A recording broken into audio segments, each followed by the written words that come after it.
Chers amis, frères et sœurs, quand on vous affame pendant plusieurs semaines et qu'après vous gagnez le droit de manger un bout de chocolat, comme les aventuriers de Koh-Lanta, ce bout de chocolat a un goût très spécial.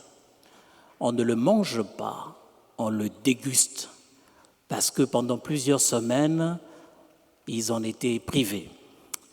Vous connaissez la célèbre chanson de Johnny Hallyday qui s'appelle « L'envie ».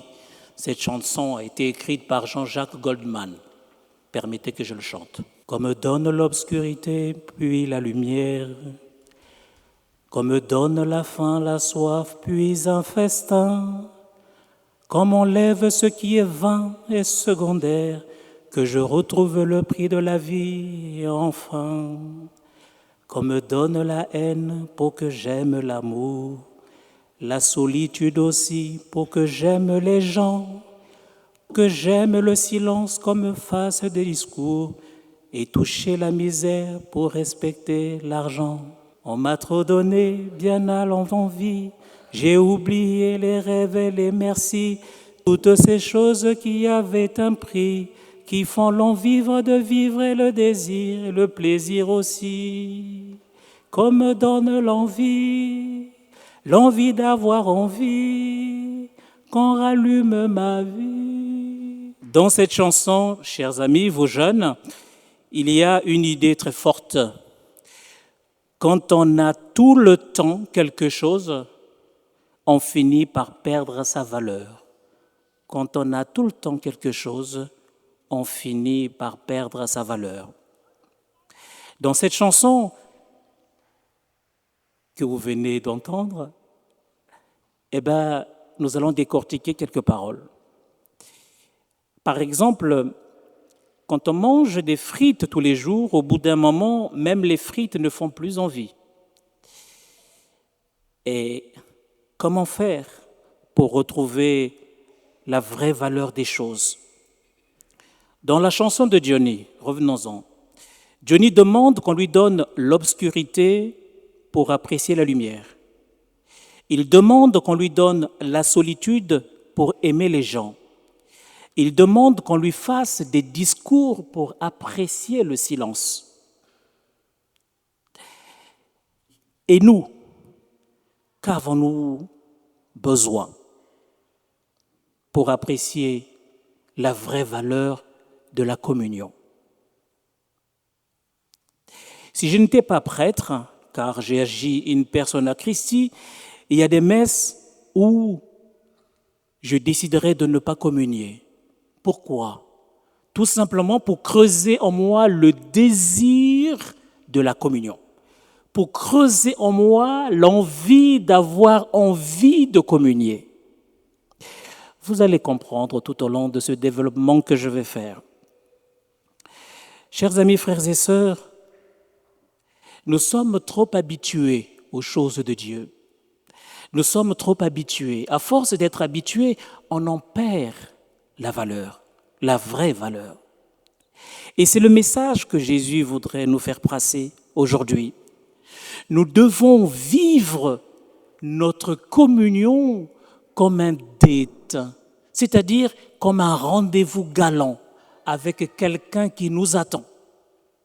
À partir du moment où nos communions ne sont plus des rendez-vous galants, au moment où nos communions ne sont plus des dates, qui est le vocabulaire des jeunes aujourd'hui, quand elles ont un rendez-vous important avec quelqu'un qu'ils rencontrent pour la première fois, il se pourrait qu'il ne se passe plus rien. Et donc, l'évangile d'aujourd'hui nous invite à, non pas à réfléchir, mais à prendre conscience de la vraie valeur du don précieux qui nous est fait. Chers jeunes, aujourd'hui est un grand jour pour vous, votre profession de foi. Peut-être que certains d'entre vous sont contents, d'autres un peu pressés, et peut-être d'autres pensent déjà au repas qu'ils mangeront tout à l'heure ou au cadeau qu'ils vont recevoir après la messe. Mais ce matin, Jésus veut nous parler d'une chose essentielle, la faim du cœur. La faim du cœur. Autrefois, chers amis, autrefois, les chrétiens vivaient ce qu'on appelait le jeûne eucharistique. C'est-à-dire qu'on se privait de tout élément dans la bouche, que ce soit de la nourriture ou de l'eau, avant la messe. Pourquoi? Pour creuser en nous le désir de l'Eucharistie. Pour que ce ne soit pas un geste mécanique, mais que ce soit une vraie rencontre. Chers amis, frères et sœurs, la faim du cœur. Je vous en donne un exemple. Un copain qu'on voit tous les jours au collège, on finit parfois par ne plus faire attention à lui. Mais quand il déménage ou qu'il change d'école, tout à coup, il nous manque énormément. Aussi, pour les habitués de la messe, à force de voir toujours les mêmes gestes, les mêmes prières, les mêmes chants, les mêmes textes de la parole de Dieu, la même hostie, on finit par s'habituer. Et quand on s'habitue trop, on ne voit plus ce qu'il y a d'extraordinaire dans ce que nous célébrons. Pourtant, ce que Jésus dit dans cet évangile d'aujourd'hui est énorme. Il dit, je cite, « Si vous ne mangez pas la chair du Fils de l'homme, si vous ne buvez pas son sang, vous n'avez pas la vie en vous. » Fin de citation.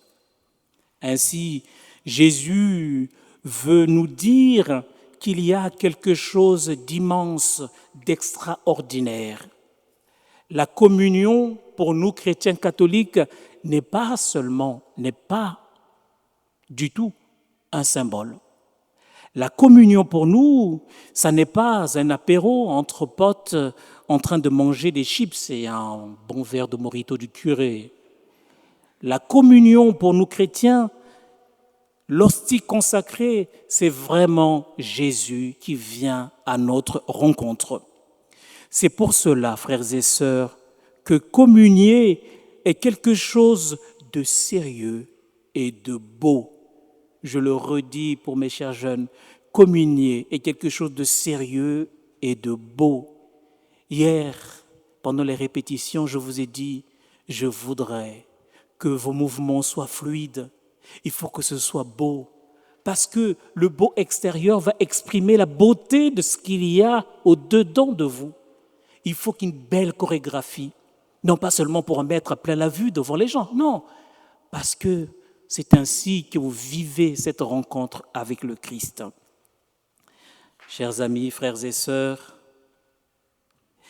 c'est pour cela, et c'est pour cela, on ne vient pas à la communion par habitude, on ne vient pas à la communion parce que tout le monde y va, parce que mon voisin se lève, je me lève aussi.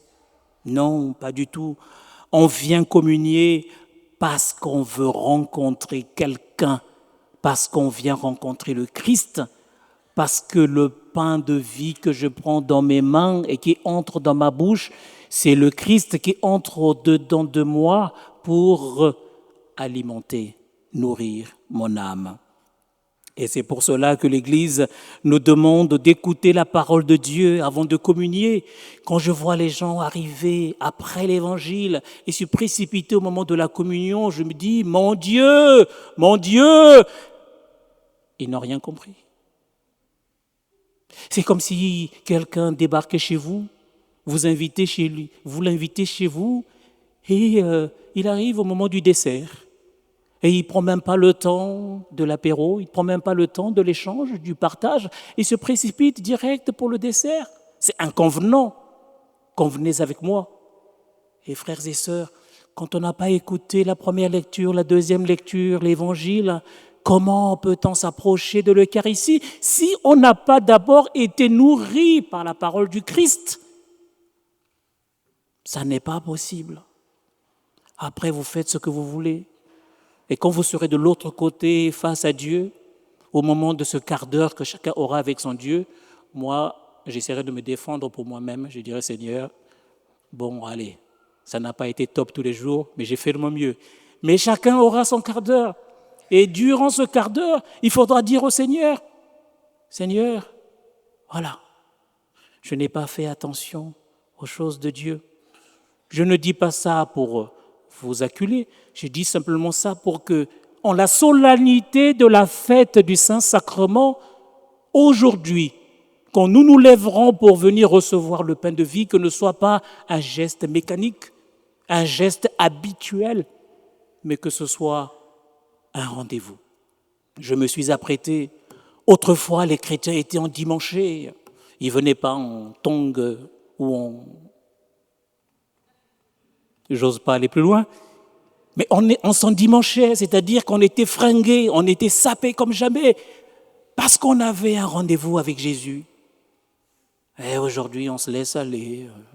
On n'est pas rasé, parce que toute la semaine, on se rase pour aller au boulot. Oh, le dimanche, on se laisse aller. Bon, c'est pas grave, ça c'est l'extérieur. Mais comme je disais aux enfants, l'extérieur, c'est ce qui va permettre d'exprimer notre intérieur, s'il y a une cohérence. Frères et sœurs, la communion, ça n'est pas juste prendre quelque chose, c'est vivre un rendez-vous avec le Christ. Notre plus grand danger d'aujourd'hui, c'est de trop s'habituer aux choses de Dieu au point de ne plus rien sentir. Ces jeunes devant moi disent que Jésus a changé leur vie. Mais certains pensent déjà à leur rôti qui mijote dans le four. Mais ces jeunes ici, devant nous, disent qu'il y a quelque chose d'extraordinaire à vivre. Ne nous habituons pas trop, vivons des moments extraordinaires.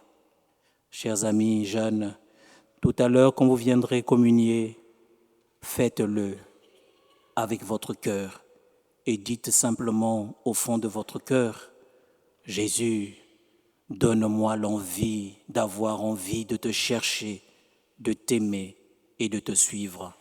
Amen.